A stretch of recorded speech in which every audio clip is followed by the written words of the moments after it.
আজকে বানিয়ে নেব মোচার চপ বাড়িতেই। দোকান দিয়ে তো চপ কিনে খাওয়া হয়, আজকে আমি বাড়িতে বানাবো। কীরকমভাবে মোচার চপটা বানাই তা আপনারা আমার ভিডিওর মাধ্যমে দেখতে পাবেন। তাহলে ভিডিওটা দেখুন, আর ভিডিওটা দেখে ভালো লাগলে ফলো দিয়ে রাখবেন, ইউটিউব দিয়ে দেখলে সাবস্ক্রাইব করে রাখবেন। আর এই সন্ধ্যায়, বর্ষার সন্ধ্যায় টিফিনটা কিন্তু খুব সুন্দর লাগবে, তাই আমি বানাবো, আপনারা দেখতে থাকুন। চপ বানানোর জন্য আমি মোচাটাকে কুচো করে কেটে নিয়েছি, আর একটু হলুদ মাখিয়ে নিয়েছি, কষটা বেরিয়ে যাবে। এবার আমি কড়াই বসিয়ে দিয়েছি, কড়াই দিয়েছি একটু জল দিয়ে প্রথমে আমি আলুটাকে সিদ্ধ করে নেব। আলুটাকে ছিলে নিয়েছি, আলুটাকে আমি সিদ্ধ করতে দেব। হালকা একটু নুন দেবো, অল্প একটু নুন দিয়ে দিলাম, দিয়ে ঢাকা দিয়ে দেবো। আলুটা একটু আগে সিদ্ধ হবে। আর আমি একটু নিয়ে নিয়েছি আদা রসুন, এটাকে আমি একটু থেতো করে নেব, মানে বাটবো না ঠিক, শুধু একটু থেতো করব।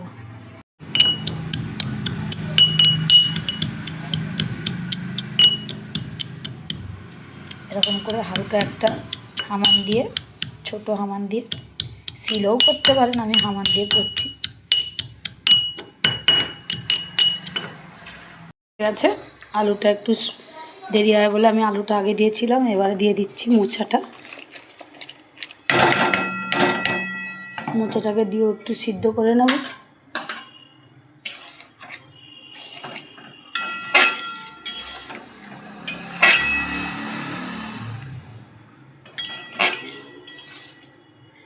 মোচাটা ধুয়ে নিয়েছিলাম হলুদ দিয়ে। মোচাটা সিদ্ধ হয়ে গেছে, আর জল সব নেই, জলগুলোও শুকিয়ে গেছে। এবার আমি এটাকে ঢেলে নেব, মোচা আর আলুটাকে ঢেলে নেব। মশলাগুলো ভাজার জন্য আমি কড়াইটা বসিয়ে দিয়েছি, আর এখানে নিয়ে নিচ্ছি মশলা, ধনে, জিরে, গোটা জিরে, গোলমরিচ, পানমৌরি, আর একটা শুকনো লঙ্কা। এটা আমি শুকনো খোলায় ভেজে নেব, ভেজে গুঁড়ো করে নেব।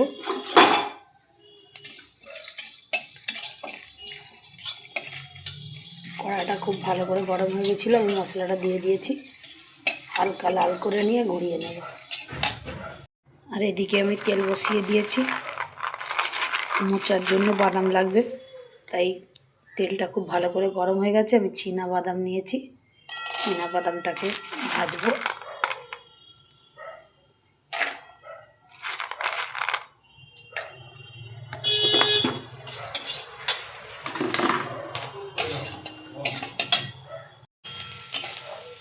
বাদামটা ফাটতে শুরু করেছে, আমি কিন্তু গ্যাসটা আস্তে দিয়ে ভাজবো, নাহলে খুব তাড়াতাড়ি লাল হয়ে যাবে। বাদামটাকে আমি তুলে নিলাম, এবার ওই তেলেতেই দিয়ে দেবো একটু জোয়ানটাকে আমি একটু হাত দিয়ে ম্যাশ করে নিলাম। জোয়ানটাকে দিয়ে ফোড়ন করব।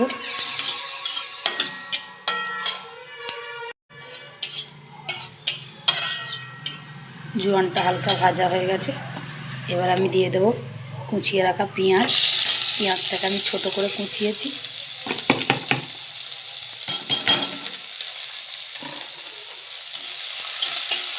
পেঁয়াজ আর জোয়ানটাকে একটু লাল করব।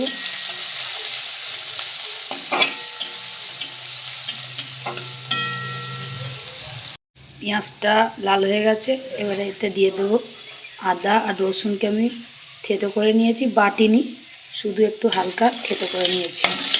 কুচিয়ে নিলেও হতো ছোট ছোট করে, কিন্তু আমি একটু থেতো করলাম। দিয়ে তারপরে লাল করবো একটু, আদা রসুনটাকে ভালো করে লাল করতে হবে, নাহলে আদার কাঁচা গন্ধ থাকবে। পেঁয়াজটা ভালো করে লাল হয়ে গেছে, এবারে এতে আমি দিয়ে দেবো সিদ্ধ করে রাখা মোচা। এই যে সিদ্ধ করে রেখেছিলাম মোচা,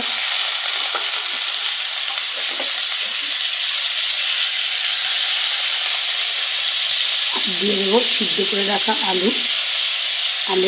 আলুটাকে আমি একটু হাত দিয়ে ভেঙে দেবো।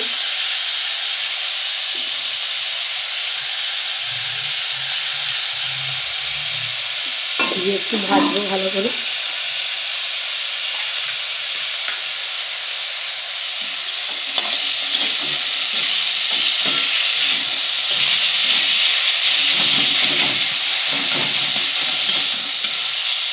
ভালো করে পেঁয়াজের সঙ্গে ভাজবো আমি। আর আলুগুলোকে খুন্তির মাথা দিয়েও ভেঙে দেবো।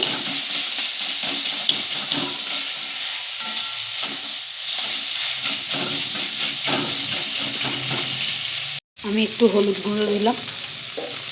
হলুদ গুঁড়ো আগে সিদ্ধর সময় দিয়েছিলাম, কিন্তু খুব একটা কালার হয়নি, তাই আমি একটু হলুদ গুঁড়োও দিলাম, দিয়ে ভাজবো। আলু আছে যেহেতু, সেই জন্য কড়াই লেগে যাচ্ছে, তাই ভালো করে নেড়ে যেতে হবে। আমি অল্প একটু তেল দিলাম, তেল দিয়ে আর একটু নাড়বো ভালো করে, যতক্ষণ না ভাজা ভাজা হয়। এখনও ভেজে যাব। অর্ধেক ভাজা হয়ে এসছে। এবার আমি বেটে রাখা মশলাটাকে দেবো। মশলাগুলোকে গুঁড়িয়ে নিলাম, সবটা লাগবে না, অর্ধেকের মতো দিলাম, দিয়ে ভাজবো। মোচা আলু সব একসঙ্গে মাখা মাখা হয়ে যাবে।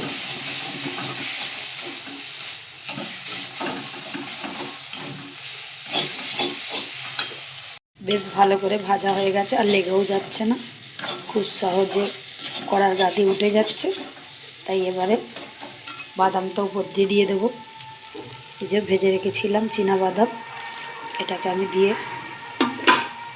এটার সঙ্গেও একটু ভেজে নেব। আরও ভাজা আছে, তাও ভালো করে সব মিক্স করে দেবো, আর হালকা ভাজাও হয়ে যাবে। ভাজা হয়ে গেছে বলে আমার কিন্তু আর মোচাগুলো গায়ে লাগছে না, খুব ভালো করে উঠে যাচ্ছে। এই যে এরকম করে ভেজে নিলাম, এবার ঢেলে নেব। এবার আমি মোচাটাকে প্লেটে ঢেলে নিয়েছি। এবার একটু করে শেপ দিয়ে নেব, হালকা হাতে গোল করব।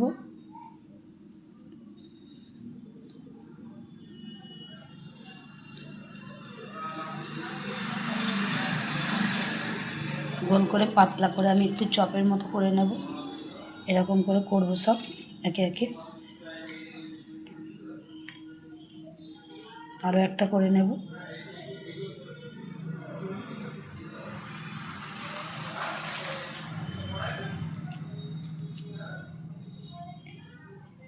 এরকম করে একে একে সব করব।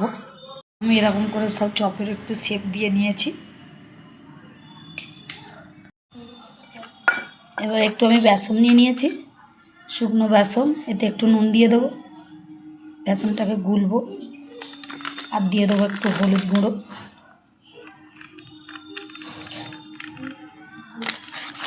দিয়ে আগে শুকনো একটু মিক্স করবো ভালো করে।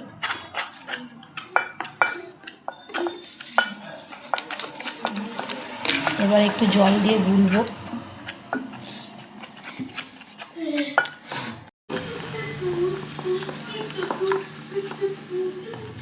আমি হাত দিয়ে ভালো করে ফেটে নিলাম। খুব একটা ঘনও হবে না, খুব একটা পাতলাও হবে না, এরকম একটা ব্যাটার বানিয়ে নিলাম। এবারে ভাজবো। এবার আমি কড়াই বসিয়ে দিয়েছি চপগুলো ভাজার জন্য। কড়াই একটু তেল দিয়েছি, সাদা তেল, তেলটা একটু গরম হবে। এবারে আমি চপগুলোকে একটা করে হাতে নিয়ে নেব, নিয়ে আলতু করে বেসনে ডোবাবো। ডুবিয়ে একটা করে দিয়ে দেবো। চপগুলোকে আমি দিয়ে দিয়েছি।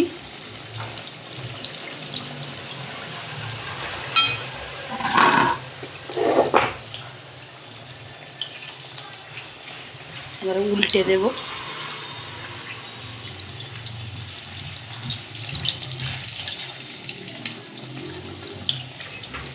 এগুলো কিন্তু লম্বা শেপের হয়, আমি গোল শেপ বানিয়েছি।